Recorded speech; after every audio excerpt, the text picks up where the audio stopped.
The Old Curiosity Shop by Charles Dickens. Chapter 26.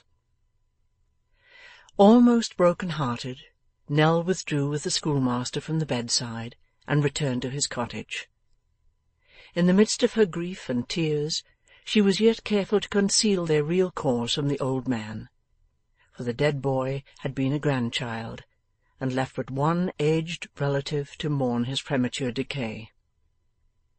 She stole away to bed as quickly as she could, and when she was alone gave free vent to the sorrow with which her breast was overcharged.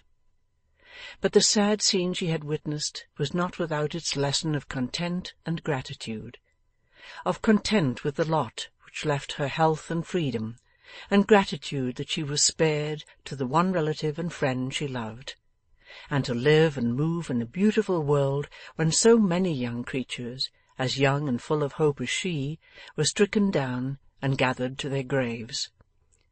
How many of the mounds in that old churchyard where she had lately strayed grew green above the graves of children!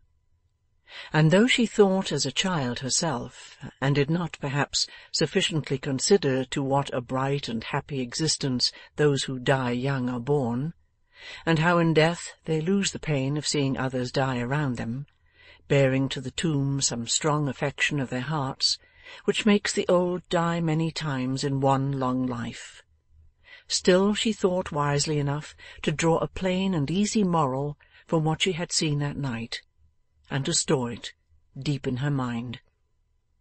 Her dreams were of the little scholar, not coffined and covered up, but mingling with angels and smiling happily. The sun darting his cheerful rays into the room awoke her, and now there remained but to take leave of the poor schoolmaster and wander forth once more. By the time they were ready to depart, school had begun. In the darkened room the din of yesterday was going on again, a little sobered and softened down perhaps, but only a very little, if at all. The schoolmaster rose from his desk and walked with them to the gate. It was with a trembling and reluctant hand that the child held out to him the money which the lady had given her at the races for her flowers, faltering in her thanks as she thought how small the sum was, and blushing as she offered it. But he bade her put it up, and stooping to kiss her cheek, turned back into the house. They had not gone half a dozen paces when he was at the door again. The old man retraced his steps to shake hands, and the child did the same. "Good fortune and happiness go with you," said the poor schoolmaster. "I am quite a solitary man now. If you ever pass this way again, you'll not forget the little village school." "We shall never forget it, sir," rejoined Nell, "nor ever forget to be grateful to you for your kindness to us." "I have heard such words from the lips of children very often," said the schoolmaster, shaking his head and smiling thoughtfully, "but they were soon forgotten. I had attached one young friend to me, the better friend for being young. But that's over. God bless you." They bade him farewell very many times, and turned away, walking slowly and often looking back, until they could see him no more. At length they had left the village far behind, and even lost sight of the smoke among the trees. They trudged onward now at a quicker pace, resolving to keep the main road and go wherever it might lead them. But main roads stretch a long, long way, with the exception of 2 or 3 inconsiderable clusters of cottages which they passed without stopping, and one lonely roadside public house where they had some bread and cheese. This highway had led them to nothing. Late in the afternoon, and still lengthened out far in the distance, the same dull, tedious, winding course that they had been pursuing all day. As they had no resource, however, but to go forward, they still kept on, though at a much slower pace, being very weary and fatigued. The afternoon had worn away into a beautiful evening, when they arrived at a point where the road made a sharp turn and struck across a common. On the border of this common, and close to the hedge which divided it from the cultivated fields, a caravan was drawn up to rest, upon which, by reason of its situation, they came so suddenly that they could not have avoided it if they would. It was not a shabby, dingy, dusty cart, but a smart little house upon wheels, with white dimity curtains festooning the windows, and window shutters of green picked out with panels of a staring red, in which happily contrasted colours the whole concern shone brilliant. Neither was it a poor caravan drawn by a single donkey or emaciated horse, for a pair of horses in pretty good condition were released from the shafts and grazing on the frowsy grass. Neither was it a gipsy caravan, for at the open door, graced with a bright brass knocker, sat a Christian lady, stout and comfortable to look upon, who wore a large bonnet trembling with bows. And that it was not an unprovided or destitute caravan was clear from this lady's occupation, which was the very pleasant and refreshing one of taking tea. The tea things, including a bottle of rather suspicious character, and a cold knuckle of ham, were set forth upon a drum, covered with a white napkin, and there, as if at the most convenient round table in all the world, sat this roving lady, taking her tea and enjoying the prospect. It happened that at that moment the lady of the caravan had her cup, which, that everything about her might be of a stout and comfortable kind, was a breakfast cup, to her lips, and that having her eyes lifted to the sky in her enjoyment of the full flavour of the tea, not unmingled possibly with just the slightest dash or gleam of something out of the suspicious bottle. But this is mere speculation and not distinct matter of history.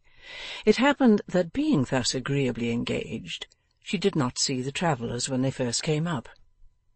It was not until she was in the act of getting down the cup, and drawing a long breath after the exertion of causing its contents to disappear, that the lady of the caravan beheld an old man and a young child walking slowly by, and glancing at her proceedings with eyes of modest but hungry admiration. "Hey!" cried the lady of the caravan, scooping the crumbs out of her lap and swallowing the same before wiping her lips. "Yes, to be sure. Who won the helter-skelter plate, child?" "Won what, ma'am?" asked Nell. "The helter-skelter plate at the races, child. The plate that was run for on the second day." "On the second day, ma'am?" "Second day, yes, second day," repeated the lady with an air of impatience. "Can't you say who won the helter-skelter plate when you're asked the question civilly?" "I don't know, ma'am." "Don't know?" repeated the lady of the caravan. "Why, you were there. I saw you with my own eyes." Nell was not a little alarmed to hear this, supposing that the lady might be intimately acquainted with the firm of Short and Codlin, but what followed tended to reassure her. "And very sorry I was," said the lady of the caravan, "to see you in company with a Punch, a low, practical, vulgar wretch that people should scorn to look at." "I was not there by choice," returned the child. "We didn't know our way, and the two men were very kind to us, and let us travel with them. Do you know them, ma'am?" "Know 'em, child?" cried the lady of the caravan in a sort of shriek. "Know 'em? But you're young and inexperienced, and that's your excuse for asking such a question. Do I look as if I knowed 'em? Does the caravan look as if it knowed 'em?" "No, ma'am, no," said the child, fearing she had committed some grievous fault. "I beg your pardon." It was granted immediately, though the lady still appeared much ruffled and discomposed by the degrading supposition. The child then explained that they had left the races on the first day, and were travelling to the next town on that road, where they purposed to spend the night. As the countenance of the stout lady began to clear up, she ventured to inquire how far it was. The reply, which the stout lady did not come to until she had thoroughly explained that she went to the races on the first day in a gig, and as an expedition of pleasure, and that her presence there had no connection with any matters of business or profit, was that the town was 8 miles off.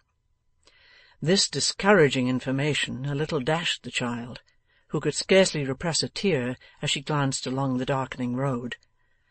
Her grandfather made no complaint, but he sighed heavily as he leant upon his staff, and vainly tried to pierce the dusty distance. The lady of the caravan was in the act of gathering her tea equipage together, preparatory to clearing the table, but noting the child's anxious manner, she hesitated and stopped. The child curtsied, thanked her for her information, and giving her hand to the old man, had already got some 50 yards or so away, when the lady of the caravan called to her to return. "Come nearer, nearer still," said she, beckoning to her to ascend the steps. "Are you hungry, child?" "Not very, but we are tired, and it is a long way." "Well, hungry or not, you better have some tea," rejoined her new acquaintance. "I suppose you're agreeable to that, old gentleman?" The grandfather humbly pulled off his hat and thanked her. The lady of the caravan then bade him come up the steps likewise, but the drum proving an inconvenient table for 2, they descended again and sat upon the grass, where she handed down to them the tea-tray, the bread and butter, the knuckle of ham, and in short everything of which she had partaken herself, except the bottle which she had already embraced an opportunity of slipping into her pocket. "Set him out near the hind wheels, child. That's the best place," said their friend, superintending the arrangements from above. "Now, hand up the teapot for a little more hot water and a pinch of fresh tea, and then both of you eat and drink as much as you can, and don't spare anything. That's all I ask of you." They might perhaps have carried out the lady's wish, if it had been less freely expressed, or even if it had not been expressed at all. But as this direction relieved them from any shadow of delicacy or uneasiness, they made a hearty meal, and enjoyed it to the utmost.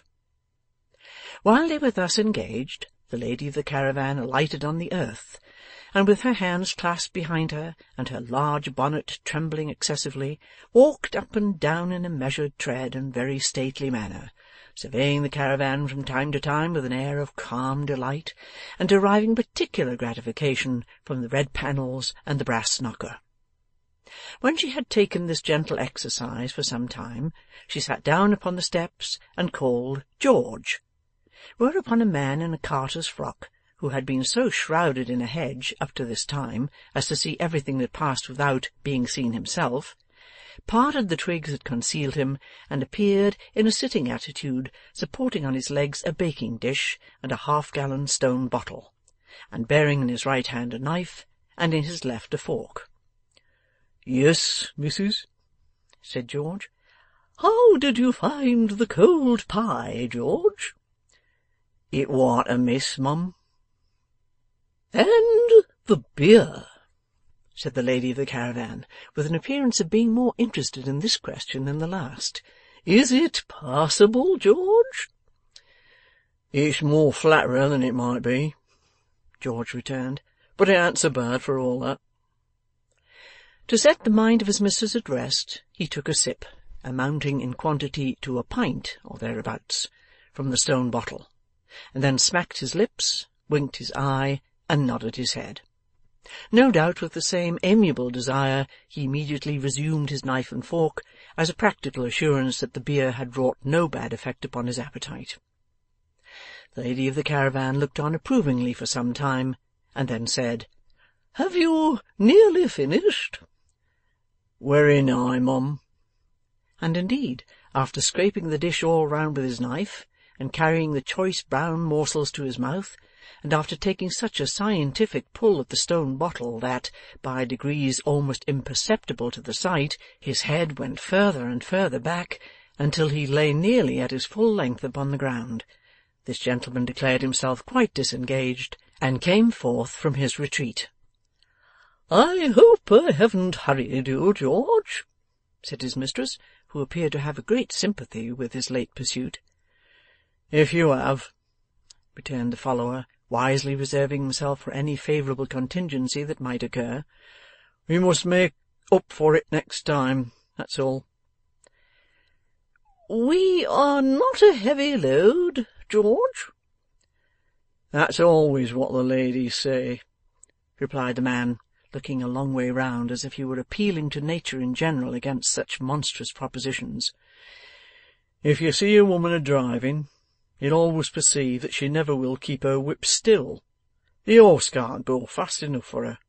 If cattle have got their proper load, you never can persuade a woman that they'll not bear something more.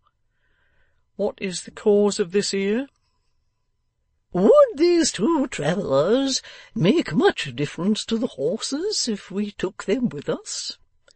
asked his mistress, offering no reply to the philosophical inquiry, and pointing to Nell and the old man, who were painfully preparing to resume their journey on foot. 'They'd make a difference in course,' said George doggedly. 'Would they make much difference?' repeated his mistress. 'They can't be very heavy.' 'The weight of the pair, mum,' said George, eyeing them with the look of a man who was calculating within half an ounce or so, 'would be a trifle under that of Oliver Cromwell.' Nell was very much surprised that the man should be so accurately acquainted with the weight of one whom she had read of in books as having lived considerably before their time, but speedily forgot the subject in the joy of hearing that they were to go forward in the caravan, for which she thanked its lady with unaffected earnestness. She helped with great readiness and alacrity to put away the tea things and other matters that were lying about, and, the horses being by that time harnessed, mounted into the vehicle, followed by her delighted grandfather. Their patroness then shut the door and sat herself down by her drum at an open window, and, the steps being struck by George and stowed under the carriage, away they went, with a great noise of flapping and creaking and straining, and the bright brass knocker, which nobody ever knocked at, knocking one perpetual double knock of its own accord, as they jolted heavily along. Chapter 26